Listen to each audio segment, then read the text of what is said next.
The former undisputed heavyweight boxing champion of the world, Mike Tyson, bears all in his new memoir, Undisputed Truth. Arise News book editor and CEO of thehumanonline.com, Marva Allen, is here with this and other great books as always. Hey, Marva. Hey, how are you? I'm doing good, and I got to tell you, I'm not surprised at all that Mike Tyson has put out this book because he's sort of made a reemergence. He's got a one-man show now. This is his life story. It is his life story. It's a very, very sad life story. And, you know, you wonder, my God, this man is what we would all consider a thug. But, you know, if you looked at his beginning and his lack of direction from the age of 7 years old, you know, becoming a robber and drug user at the age of 10, in and out of detention centers and youth juvenile centers, you understand, that he really made bad choices.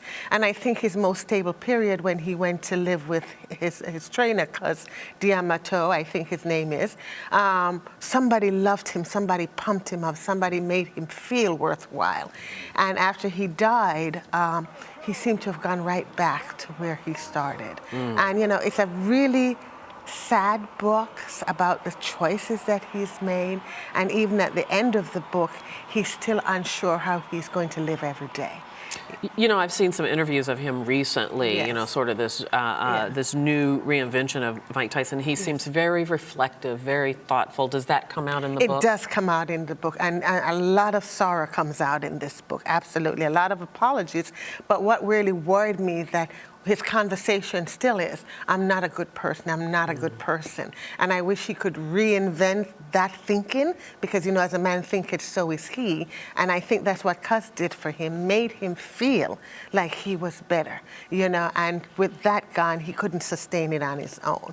And so, you know, he's trying, and that has to be applaudable, I think. But, you know, it's still a very sad book, but I understand it's doing amazingly well and that it's sold out everywhere. So people are still interested in seeing the underdog win. Yeah, he's very, very popular, even if misunderstood, and maybe this will bring some understanding. Let's go ahead and talk about your next book. Let's talk about The Lowland next. Let's talk about The Lowland. Okay, The Lowland by Jhumpa Lahiri is a great story. She's such a good writer. And of course, we were all introduced to her with the God of Little Things or something like that. And this book is about two brothers and the different path that they took.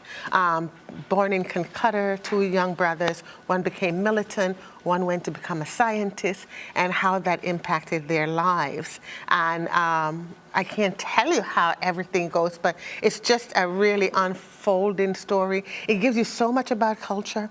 You know, then it also gives you a little bit of history. So you get to see Cuba, you get to see Che Guevara, you get to see, you know, Indira Gandhi, and so on. So you're having a history lesson while you're enjoying this story. And it's about human relationships and how fragile they are. Sounds very vivid. It is very vivid, and she's paid such attention to detail that you are transported into every scene. That's always the best. Always the best. All right, before we run out of time, let's talk about Hill Hopper's latest book. Yes. You know, as I did a little reading for this segment, I didn't realize he was such a prolific writer. Oh, absolutely. Not only is he... I knew this wasn't his first, but my goodness. This is probably his fourth or fifth book, and, you know, I just absolutely adore this guy. On every level, I adore him. I mean, this kind of engagement, you know, his first book, Letters to a Young Brother, was about, you know, he's a movie star, he's on CSI, and he takes this time to engage with people, young kids that were lost, kids who would have ended up in an incarcerated system, and he has taken a personal interest in these people's lives, making resources available and putting out information. You know, I mean, it costs $50,000 a year to keep a prisoner in jail, and privatizing that is big business. And so he's bringing consciousness to the conversation, much like Alexander did in New Jim Crow. And I think if people in prison are reading this, you know, it's going to be really good for them. You know, most people in prison say, I changed because I read a book, usually Malcolm X or something. I think many of them will change because they read this book by Hill Harper, and he gives them suggestions. Just change one thing about yourself today.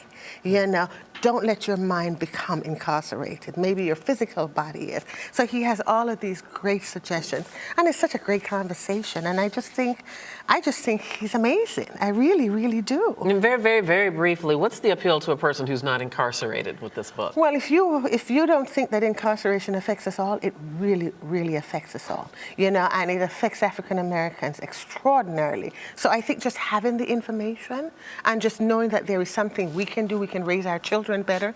The Mike Tysons of the world are feeding into this system. Yeah, very, very true. Marva Yes. Allen, as always, thank you. You're welcome. Thank you. That's going to do it for today. Thank you very much for joining us, and we'll see you tomorrow on Arise America. Bye-bye.